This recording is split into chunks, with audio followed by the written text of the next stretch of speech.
bienvenue pour ce troisième numéro de Conversation secrète, notre émission confinée. Je suis en compagnie de mes deux fidèles acolytes, Corentin Lay Salut Sylvain. et Josué Morel. Bonjour Sylvain. Au programme aujourd'hui, Gone Girl, le film de David Fincher, sorti en 2014 et qui sera diffusé sur France 3 le 26 novembre au soir. Il s'agit d'une adaptation du roman à succès éponyme de Gillian Flynn, traduit en français sous le titre Les Apparences. Le film s'ouvre sur une disparition, celle d'Amy Elliott, le jour du 5e anniversaire de son mariage avec Nick Dunn, qui sont respectivement incarnés par Rosamund Pike et Ben Affleck. Au whodunit initial, les premiers éléments de l'enquête semblent accuser le mari, succède une série de coups de théâtre que, je le crains, nous ne pourrons pas complètement taire ou que nous révélerons franchement. Ce sera l'occasion de revenir sur le cinéma de David Fincher. Et à propos, est-ce que, Josué, tu voudrais resituer le film dans la carrière de David Fincher? Oui, merci Sylvain. Je pense que d'une certaine manière, on pourrait considérer Gone Girl comme le prolongement d'une tendance du cinéma de Fincher qui s'amorce véritablement avec Zodiac. Je ne sais plus exactement combien il y a d'années de latence entre Panic et Zodiac, mais en tout cas, Zodiac est, on peut le considérer une forme de tournant dans le cinéma de Fincher, à la fois dans sa forme, mais aussi globalement dans ce qu'il raconte. Et d'une certaine manière, on pourrait considérer que depuis, tous ces films racontent un petit peu près la même chose, c'est-à-dire une forme de révélation du chaos sous l'ordre apparence des choses, ou inversement. Je pense par exemple, évidemment, à Social Network, qui est à la fois l'histoire d'une success story, mais en même temps qui est peuplée de flashbacks qui reviennent justement sur les zones d'ombre, sur les trous en fait d'un récit qui s'apparente a priori comme complètement balisé, comme d'une limpidité un peu parfaite. Et là, il y a évidemment la même chose, c'est à la fois c'est un pur roman de gare qui avance de manière chronologique, avec tel jour après la disparition d'Amy ou après son retour. Et en même temps, c'est un film qui est peuplé de trous, qui est un peu peuplé de zones d'ombre, à commencer évidemment par ce corps qui a disparu, de la Gone Girl, mais aussi plus largement, on le voit dans le montage, c'est-à-dire qu'on a deux récits qui se télescopent, un récit au présent et puis un récit rétrospectif qui est compté par Amy, qui est donc, va le découvrir, son journal intime. Et à la fois, ça ouvre dans la première partie du récit à tout un jeu de raccords, des raccords très simples par exemple, et qui sont assez amusants, hein. Quand les personnages s'embrassent alors que l'époux vient de faire sa déclaration en mariage, il y a un raccord entre le baiser et puis l'ADN qui est prélevé dans un poste de police. Et en même temps, il y a des fondus au noir qui montrent que tout de suite quelque chose ne va pas. Et c'est ça qui est très intéressant, c'est que je trouve que la fluidité du récit va buter à la fois sur deux choses. D'une part, sur l'espèce d'apathie de l'époux, qui est un personnage qui est en fait un mauvais acteur, ou du moins qui est un acteur qui ne sait plus jouer, qui déjoue, puisqu'on voit très vite aussi une forme de grand écart entre la scène de séduction d'Amy, où il a un bagou pas croyable, enfin, c'est vraiment un cabot qui arrive tout à fait à séduire la fille, et en même temps, la figure qui devient après, c'est-à-dire une forme de mari apavide qui traverse vraiment le décor avec une forme de désintérêt, de désaffection totale. Et puis aussi, cette fluidité, elle va buter sur la monstruosité du personnage féminin, ça je trouve ça très fort. La manière dont en fait Fincher va à l'intérieur d'un récit suprêmement bien mené créer une série de petits décalages qui peuvent à la fois passer par des acteurs. Je pense par exemple à la scène où elle commence à hurler dans son oreiller, ou un petit saut de cabri très étrange alors qu'elle apprend une nouvelle à la télévision. Enfin voilà, une forme de monstruosité comme ça qui apparaît par touche. Et voilà, pour résumer de manière très générale, pour ensuite on va développer comment ça s'articule dans la mise en scène, comment ça s'articule dans le récit, mais cette manière de concilier à la fois une forme de fluidité vraiment absolue dans la narration, et en même temps de petites cassures, de petits fonds noirs, de petites zones d'ombre qui n'arrêtent pas de montrer justement qu'il y a quelque chose, évidemment, sous les apparences. Ouais, je pense que ce qui est intéressant, en tout cas, tu parlais de Zodiac, et c'est vrai que quand on regarde les trois films de Zodiac, Social Network et Gone Girl, il y a quand même un lien entre les trois films, c'est que ça, c'est toujours des récits imbriqués, c'est-à-dire que dans Zodiac, ça va être le récit journalistique, dans Social Network, c'est comme tu disais, la success story, avec le procès qui vient redoubler comme ça, sans cesse, le récit, les strates de la fiction, etc. Et là, dans Gone Girl, on a ce journal intime qui est un peu, voilà, l'espèce d'objet principal qui guide un peu la structure elle-même du film. Et je pense que c'est intéressant, c'est que c'est toujours dans une optique aussi de mettre toujours en abîme les récits de Fincher. Quoi. Dans Mindhunter, par exemple, pour citer cette dernière série, on est sans cesse en train de réécouter ce qui a déjà été fait en entretien, on est sans cesse en train de rejouer, ah, j'aurais dû dire ça, etc. Et on est en fait dans un truc très simple, c'est que tu parlais de Ben Affleck qui est un mauvais acteur, c'est un peu aussi tout simplement une mise en abîme enfin, une réflexion sur les acteurs, quoi. Alors, il y a de ça, si je peux me permettre, mais ce qui est très intéressant dans ce que tu dis sur le journal intime, c'est qu'à la fois ça donne sa structure, mais aussi ça le quadrille au sens presque littéral du terme, puisque, par exemple, quand on voit la rencontre entre Amy en fait, j'ai oublié le nom du C'est personnage. Nick Dunn. Nick Dunn, voilà, c'est ça, Nick. C'est un Nick Dunn, en fait. Et en fait, le motif même des lignes du journal intime marque d'emblée leur rencontre, puisqu'elle porte un espèce de pull marinière qui est redoublé à l'arrière du plan par des volets. Et puis évidemment, quand ils quittent l'appartement où il y a une espèce de fête, il y a à la fois le volet de bois de l'ascenseur qui tombe, et puis le mouvement de l'ascenseur produit même des striures de lumière. Et en fait, ce que raconte à la fois doublement cette séquence, c'est que d'une part, le personnage est pris dans un piège, hein, et qu'en même temps, le mariage est une forme de descente aux enfers. Voilà, l'ascenseur qui descend. Et le film, voilà, va être aussi sur ça, sur ce que c'est que... tu parlais de la question juridique, mais de ce que c'est, en fait, que ce contrat social qu'est le mariage et la monstruosité qu'il recouvre. Moi, je veux rebondir sur 2 points dans ce que tu dis là. D'abord, sur le fait que toute la première partie, quelque part, est régie par des lignes qui sont tracées par ce personnage. D'ailleurs, ça se finit par un geste très explicite, c'est qu'elle jette son crayon de la voiture. C'est la fin de toute la période du film qui a été construite sur ces lignes extrêmement, ces jeux de lignes que tu as très bien décrits. Et je trouve que c'est intéressant parce que j'ai l'impression que la trajectoire du personnage d'Amy, c'est une pure trajectoire de cinéma à trois strates. C'est-à-dire que dans la première partie du film, elle est un auteur. D'ailleurs, c'est un jeu parce que son mari est censé être l'écrivain dans le couple et il lui dit, elle dit, finalement, c'était moi l'auteur, quoi. Donc toute la première partie est soumise à un jeu d'écriture littérale par le personnage sur le film, qui crée d'ailleurs cet entremêlement un peu des séquences. Puis ensuite, elle devient un metteur en scène. Et d'ailleurs, c'est dit explicitement, il y a le mot à un moment donné, elle fait une mise en scène, etc. Et ça se marque par le fait qu'elle va cette fois-ci s'emparer, y compris de l'image, de la disposition du cadre, et ça va amener à cette fameuse scène que tu as évoquée, Corentin, où le couple se retrouve devant la caméra et se dit sa vérité en se disant des mensonges. Enfin, on aura peut-être l'occasion de revenir là-dessus sur le mariage. Et finalement, on aboutit à la fin du film elle devient aussi une actrice. Et c'est ce que lui dit d'ailleurs le personnage. Il lui dit tu joues, quoi. Et tout le film de toute façon est commandé par le jeu, mais d'abord un jeu d'écriture qui devient petit à petit un jeu comme étant la vérité du mariage, enfin en tout cas la façon de le renoncer toujours. Et l'autre point, et ça rejoint aussi ce que tu disais, c'est que tu dis que c'est un personnage qui emprisonne l'autre quelque part dans son jeu, précisément. Et ça rejoint là aussi, ça s'inscrit très bien dans la carrière de Fincher, puisque quasiment tous les grands héros fincheriens, en tout cas, si on pense à Zuckerberg par exemple, sont des personnages qui sont des programmateurs et qui vont insérer un personnage dans leur propre code. Alors, il y a plusieurs choses à dire intéressantes là-dessus, c'est-à-dire qu'à la fois, j'ai l'impression que dans les films de Fincher, il y a souvent 2 personnages importants, une sorte de relation passionnelle entre celui qui crée le code et celui qui doit le décoder. Ça, ce serait une première chose. Et l'autre chose, c'est qu'il y a un personnage qui tend une toile pour prendre l'autre personnage. Donc, alors Zuckerberg, c'était toute cette création de Facebook pour finalement encapsuler une jeune femme et pouvoir espérer créer un espace dans lequel il pourra l'atteindre à la fin, qui serait les réseaux sociaux. Mais ici, le mariage suppose de tisser tout un jeu. D'ailleurs, c'est vraiment un jeu de piste, littéralement. Enfin, il y a des jeux partout dans le film, il y a des jeux de société au début, il y a les jeux que... Enfin, c'est une sorte de... Cette disparition, c'est les jeux qu'ils font pour chacun de leur mariage, mais poussés à l'extrême, quoi. Donc, c'est un jeu, et finalement, c'est l'idée que le mariage suppose de jouer, quoi. De ce point de vue-là, c'est une sorte de comédie de mariage aussi, puisque ils se trouvent chacun leur vérité à travers le jeu et ils finissent partenaires dans le crime, littéralement. C'est très juste ce que tu dis, et en même temps, tu vois, sur la question de, à la fois les personnages qui essaieraient de décoder le mode, mais aussi quelque part de le réencoder. Il y a quelque chose aussi sur des personnages qui contrôlent le montage et qui vont créer justement un terme très américain qui résume un peu les 3 strates que tu résumes, qui est celle d'imposer ce qu'on appelle son narrative, c'est-à-dire vraiment son récit. Un truc qu'on retrouve beaucoup de manière générale dans la tradition américaine, qui est celle du storytelling. Je pense par exemple, tu vois, quelque chose de très simple. Au tout début du film, quand le personnage de Nick se rend dans le bar qu'il possède avec sa sœur, il y a un moment, il regarde à l'horizon et il voit des SDF.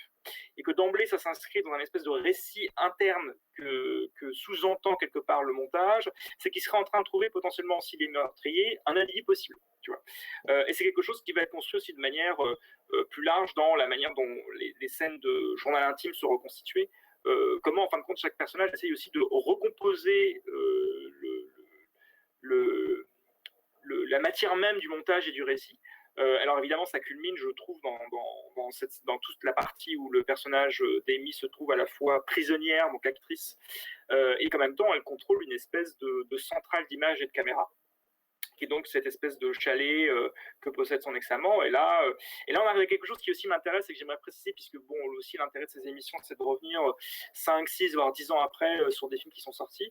C'est le fait qu'on a beaucoup dit à la sortie de Gone Girl que Fincher, avec ce film, s'imposait vraiment, ou voulait s'imposer vraiment, comme le nouvel Hitchcock. Et évidemment, ça s'impose, ne serait-ce que par le plan d'ouverture et le plan qui clôt le film, qui est exactement le même, qui est un plan vraiment d'une chevelure blonde, voilà, avec cette idée d'une femme mystérieuse à plusieurs identités, donc on peut évidemment penser à Vertigo. Et en même temps, je pense que comme tout véritable Hitchcock, je mets un peu Hitchcockien, je mets un peu de Palma à part, en fait, on revient à Fritz Lang, et qu'en fin de compte, le film presque télescope 3 films de Fritz Lang. Donc à la fois évidemment l'invraisemblable vérité, qui est un film comme ça de récit enchâssé avec un secret, et je pense de cette manière qu'on ne peut pas ne pas y penser. Évidemment aussi la 5e victime, où il y a à peu près exactement la même scène, à savoir un meurtrier qui regarde à la télévision quelqu'un s'adresser directement à lui. Et puis évidemment, on m'abuse, le personnage d'Amy est aussi, vers la fin du film, quelqu'un qui va contrôler les images, qui va même renverser la prison dans laquelle elle se trouve pour réinventer un nouveau récit à l'intérieur du récit, un nouveau délire complotiste à l'intérieur de son histoire abracadabrantesque pour justement retrouver le foyer. C'est juste. Mais d'ailleurs, je ne sais pas si c'est véritablement un film sur le mariage en tant que tel, parce qu'on a beaucoup dit que c'était une sorte de satire du mariage, ou un film qui montrerait que sous les apparences, que, bon, je disais en introduction que le titre du bouquin et le titre québécois du film C'est les apparences, ouais. Et donc ce serait un film sur un mariage, un couple a priori lisse, mais sous cette surface, il se serait vrai quelque chose, ou c'est encore ce que raconterait peut-être le premier plan quand il nous dit qu'il a envie de voir à l'intérieur, il a envie de casser le crâne du personnage et de voir, de dérouler en spirale ce qu'il y aurait dans ce crâne pour aller voir voilà, l'intériorité du personnage. Mais on n'arrive pas à ça, enfin, c'est pas ce que raconte le film finalement, on ne raconte pas une plongée dans ce qu'il y aurait derrière la doublure, etc. du mariage. Il arrive plutôt à un point où, enfin, c'est la scène finale en fait du film où le héros finit par donc rester avec elle, le couple semble renouer, mais on ne sait pas si c'est parce que il en est arrivé à la conclusion que de toute façon il était prisonnier des images et que donc de toute façon il fallait qu'il colle à l'image d'un couple heureux, ou si simplement il se prend à la conclusion d'Amy, qui est de dire que le mariage suppose de toute façon de façonner l'autre à l'image de ce que veut qu'il soit, quoi. Et je suis pas sûr que ce soit tant un film sur le mariage que la folie d'un couple, quoi, et d'un couple dont la passion suppose je sais pas si c'est un film sur le mensonge, mais plutôt c'est l'idée que mais en fait, les deux sont liés quelque part, c'est-à-dire que le mariage est à la fois quelque chose de normatif, qui lie deux personnes par un contrat, avec certaines étapes, etc., qui d'ailleurs sont résumées dans le film, la période de la rencontre, la période justement du mariage, les débuts du mariage, l'enracinement, voire la quotidienneté, les déboires qui peu à peu vont détruire tout ça. Et qu'en même temps, c'est quelque chose d'un peu monstrueux, c'est une forme de remodelage permanent de l'autre, c'est aussi un lieu de projection, et on en revient donc évidemment à la question de récit, la question d'histoire, puisque même le personnage de Nick, dans la première partie, est un personnage qui essaie d'imposer un récit, ou du moins qui essaie de cacher les mauvaises parties du récit. Par exemple, c'est pas du tout un personnage qui est dans un rapport à la vérité, il cherche pas la vérité, il cherche à présenter la bonne image de lui, et il s'y prend extrêmement mal. Par exemple, il ne veut absolument pas que le public et la presse de manière générale soient au courant du fait qu'il envisageait de divorcer, qu'il a une maîtresse, voilà. Donc c'est aussi, je pense aussi là-dessus, c'est cette espèce de cadre un peu monstrueux, un peu terrible, où à la fois les personnages se révèlent à eux-mêmes et en même temps sont complètement déformés par le regard de l'autre. Je pense aussi que les deux personnages ont un rapport très étroit avec, comme tu disais, le storytelling avec les images, dans la mesure où, d'un côté, Amy, donc son enfance a été copiée, enfin, disons, ses parents ont été l'auteur de bandes dessinées inspirées de sa propre enfance, comme tu le disais, en fait, en mieux, c'est sa version d'enfant en mieux, c'est-à-dire avec ses réussites plutôt que ses échecs. Et d'un autre côté, Nick Dunn, on ne sait pas trop vraiment montré dans le film, mais c'est sous-entendu dès le début, c'est-à-dire qu'avant, c'est un journaliste de magazine de presse masculine, enfin, ou en tout cas, il y a un rapport comme ça où, par exemple, même sa demande en mariage, il prend le rôle du journaliste pour faire sa demande en mariage à sa femme. Donc il y a tout de suite une intrication entre le récit, ce qui est vrai, ce qui est faux, etc. Et tout ça va culminer, en fait tout le film ne cesse d'aller vers ça. Et tout ça va culminer évidemment avec la fin, quoi, faut en parler. C'est-à-dire qu'à un moment, il va avoir un enfant, on ne sait même pas de qui il est, et ça n'a pas d'importance à partir du moment où l'enfant est déclaré aux médias, où l'enfant passe dans le champ des images, et où à un moment, il se retrouve prisonnier comme ça de la propre image qu'il renvoie. Et il y a un truc il y a un truc assez drôle même au moment où Amy rentre pour la première fois donc à la maison, à leur maison. C'est elle fait une chute comme ça, enfin, on parle assez Ouais, peu c'est des génial ça. acteurs, elle fait une chute complètement cliché, enfin très, très Et la hollywoodienne. caméra, La caméra se relève comme ça, il y a une scène assez folle où d'un coup on passe tout de suite comme ça, c'est complètement assumé, on passe dans une scène complètement surjouée, quoi. Enfin, il y a un truc très. Et qui en même temps est l'apothéose du film, la réunion, la rencontre, tout ça. Enfin, cette scène-là est Alors je trouve très intéressante. pour rebondir sur à la fois vos deux propos, on pourrait presque, à partir de là, considérer que le mariage, quelque part, c'est se débouler soi-même. Et ça, le film le raconte de manière assez nette, puisque le personnage d'Amy est à la fois, bon, d'abord une image, c'est-à-dire l'image de la Gone Girl, de la Missing Girl qu'on essaie de retrouver. C'est à la fois, évidemment, Amazing Amy, donc ce personnage de son enfance. C'est aussi, évidemment, aussi la bonne épouse qu'on en voit à la fin de la télévision, mais il y a aussi tout ce jeu. Il y a tout ce jeu sur le dédoublement, en fait. C'est que quand elle est dans le foyer, elle est dédoublée par le chat. Ça, c'est aussi de manière assez évidente quand à la fin ils sont de nouveau ensemble et qu'en fait le chat n'arrête pas en fin de compte de redoubler dans la profondeur de champ au premier plan le personnage d'Amy, tandis qu'à l'inverse Nick lui aussi en fait va devoir réapprendre à se dédoubler, ce qu'on voit très bien dans sa proposition de mariage. Il se dédouble en un personnage de journaliste, de blogueur qui viendrait lui poser une question, de la même manière que plus tard aussi va se dédoubler à l'écran en présentant une image qui n'est pas véritablement lui. D'ailleurs elle le dit assez nettement, hein. Elle est tombée amoureuse d'une certaine image, une certaine version de son mari qu'elle veut retrouver. D'ailleurs, ça me Oui, fait mais penser aussi à. d'une image qui la connaît. Enfin, elle dit que finalement, si elle retombe amoureux, enfin, si elle a voulu le revoir, c'est parce qu'il a été tellement faux qu'il a atteint une certaine vérité d'elle. Il dit qu'il la connaît suffisamment bien pour pouvoir parler comme ça. D'ailleurs, C'est ça qu'il faut. D'ailleurs, la bascule serait littéralement un jeu d'acteur, puisque dont on connaîtrait, nous, les tenants, les aboutissants, c'est-à-dire évidemment ce geste qu'il n'arrête pas de faire pour cacher son menton. Et là, il mime une espèce de pantomime, à savoir qu'il prend son visage entre les mains, s'abaisse et puis finit par faire ce geste qu'elle seule ne pourrait comprendre. Et qu'en fin de compte, ce qui la séduirait, ce serait le geste d'un acteur qui ne serait évidemment dédié qu'à elle. D'ailleurs, tu parlais du double, ça me fait penser à deux petites scènes très courtes. Déjà, une scène où ils couchent ensemble devant un miroir, où évidemment le couple est déjà redoublé par la fausse image de la jouissance, etc. Enfin, du couple heureux. C'est bien avec Eyes Wide Shut aussi. Ouais, ouais, Enfin, ouais, il y a un truc. complètement. De toute façon, c'est très lié. Et il y a aussi cette scène, tu parlais de Amy comme figure monstrueuse, cette scène où elle est dans sa baignoire et où elle se baisse comme ça et fusionne avec son reflet. Et elle vient se cacher comme ça, comme un monstre dans un bassin, en fait, ou comme un crocodile, quoi, dans une rivière. Et, enfin, bref, il y a plein de petits jeux comme ça sur le double. D'ailleurs, il y a plein de. Ça tourne aussi sur la gémellité de Nick et de sa sœur, qui serait comme ça le double. Enfin, il y a un dédoublement aussi à ce niveau-là qui était déjà présent d'ailleurs dans Social Network, en fait, quand on y pense.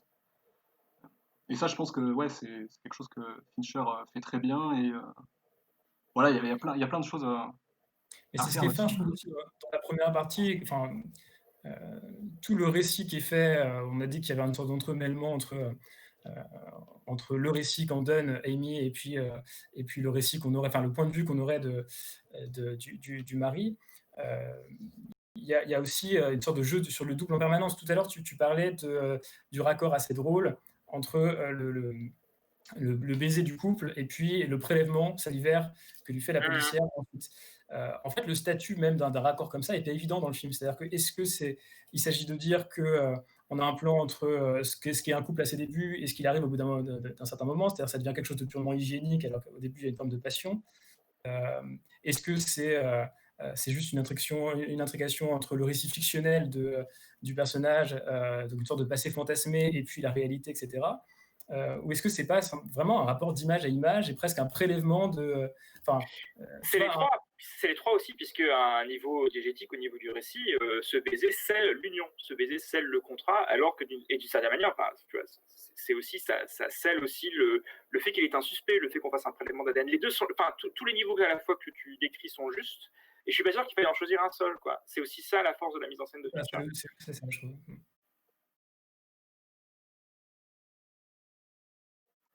Passe maintenant aux recommandations de la semaine, Josué. Oui, alors moi je voudrais parler d'une comédie romantique sortie en 2003 qui s'appelle Something Gotta Give, qui en français je crois a été traduit par Tout peut arriver. C'est un film de Nancy Meyers qui est vraiment une drôle de cinéaste, qui est un peu une forme d'héritière du cinéma James L. Brooks, mais presque à une forme caricaturale, puisque ce sont vraiment des comédies blanches, dans des cadres bourgeois. Enfin, il y a un côté vraiment... c'est des types de comédies romantiques qui en fait n'existent plus aujourd'hui, qui ont vraiment disparu au début des années 2010, mais où à la fois il y a une qualité d'écriture déjà qui est évidente, mais aussi je trouve une place donnée aux acteurs. Et là en l'occurrence, ce film m'intéresse particulièrement puisqu'en fait il met en scène une forme de romance entre deux personnages seniors, l'une jouée par Diane Keaton et l'autre par Jack Nicholson. Et vraiment son personnage en plus est vraiment à mi-chemin de deux films de Mel Brooks, puisque c'est à la fois le Nicholson de Tendre Passion et c'est aussi le Nicholson très étrange et un peu inquiétant de Pour le meilleur et pour le pire. Et sur ça, sur l'attention aux acteurs, je trouve vraiment le film par moments prodigieux. Il y a vraiment des idées de chute, d'interaction avec le décor qui sont assez fabuleuses.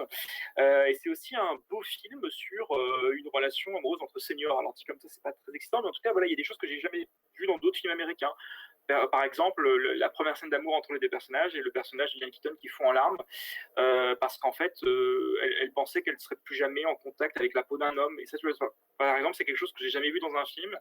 Et c'est assez désarmant, c'est assez beau. Et le film, en fait, a beaucoup de petites scènes, de petites séquences sur cette tonalité-là. Voilà. Et donc, je le recommande. Et c'est une cinéaste assez étonnante. Pas tout à fait. Alors évidemment, c'est un peu ça leur c'est qu'on aimerait quelque part que ce soit le James L. Brooks de Spanglish ou de Comment savoir qui mettent en scène ces scénarios-là. Mais c'est des films en tout cas qui ont ce mérite-là de donner une certaine place à des acteurs qui sont pour le coup au sommet de leur forme. Merci Josué. Corentin? Oui, alors j'ai eu un peu de mal, pour être honnête, de trouver une recommandation cette semaine, mais vu qu'on faisait une émission sur David Fincher, je me suis dit, je vais quand même essayer de regarder les clips que je n'avais pas vus de David Fincher, parce qu'il y en a pas mal, qu'il a réalisé, surtout dans les années 90-80. Alors ça m'a moins intéressé qu'en fait, parce que j'ai découvert un clip qui est beaucoup plus récent, qui est sorti en 2005, donc c'est un de ses derniers clips, puisqu'il n'en fait quasiment plus depuis qu'il s'est mis au cinéma, qui est un clip donc de Nine Inch Nails, Only. Donc Nine Inch Nails, c'est le groupe de Trent Reznor qui a d'ailleurs co-signé les bandes son de Social Network, Millennium et Gone Girl. Donc forcément, il y a un lien voilà, à faire assez évident. Simplement pour expliquer le clip, c'est un dispositif très simple. C'est on filme un bureau, donc avec un ordinateur, une petite lampe, il y a une tasse avec du café dedans, etc. Et sur la droite, il y a un espèce de pin screen, on appelle ça en anglais, c'est des espèces d'écran d'épingle ou d'écran de clous, où quand on met sa main, vous savez, les clous remontent et ça garde en mémoire la forme qu'on pose sur l'écran. Et là, évidemment, ce qui est intéressant, tout à l'heure, on parlait chez Fincher, la façon dont les personnages sont à la fois enfermés dans les images et vont essayer d'en sortir, de jouer avec elles, etc., et d'essayer de cohabiter avec ces images-là. Et là, on a justement, quand la chanson démarre, le chanteur qui apparaît dans cet écran d'épingle, qui est en fait un écran entièrement numérique, hein, il n'y a pas du tout un vrai écran d'épingle. D'ailleurs, tout le bureau est fait en CGI. Il y a un making-of du clip qui est très intéressant et qui même peut faire office de clip en lui-même, hein, parce que la chanson est reprise. Et ce qui nous semble intéressant aussi, voilà, c'est simplement ce chanteur qui est dans cet écran d'épingle et dont on ne voit que le relief, hein, ça fait comme un bas-relief, une sorte évidemment d'impression 3D. On va passer comme ça, la caméra va passer dans cet écran, va aller de l'autre côté. Le chanteur va faire bouger l'écran d'épingle en mettant ses mains comme ça sur l'écran. Enfin, il y a quelque chose de vraiment très intéressant. Et ce qui est le plus frappant, c'est aussi la façon dont, en fait, ce que dit le clip, c'est aussi... déjà, c'est la dématérialisation de la musique, ça évidemment, puisqu'on a un écran d'ordinateur avec les ondes sonores qui se sont mis dedans. C'est la musique qui se transforme en image, parce qu'on est dans un clip, etc. Et que le chanteur est enfermé dans cette espèce de gros plan, quoi. Et surtout, c'est aussi une image donc numérique qui finit par influer sur son environnement. Ça, c'est intéressant, c'est-à-dire que le rythme du chant ou les pulsations de la musique que l'on voit visuellement vont finir par influer sur un petit boulier, enfin une espèce de boule qui tape, je sais pas le nom, ce petit truc qui sert à rien là, c'est comme un tic-tac. Et va finir par faire trembler l'écran jusqu'à faire tomber une cuillère à la fin du clip, et le clip s'achève sur ça. Donc voilà, il y avait un truc très intéressant là-dessus, et je pense que voilà, il y a plein de choses à relier évidemment avec les films de David Fincher, si ça vous intéresse. Après avoir vu Gone Girl, vous pouvez regarder le clip, c'est toujours intéressant. Très bien, je vous remercie à tous les deux. Et Merci puis à la beaucoup. semaine prochaine. Bonne À soirée. bientôt.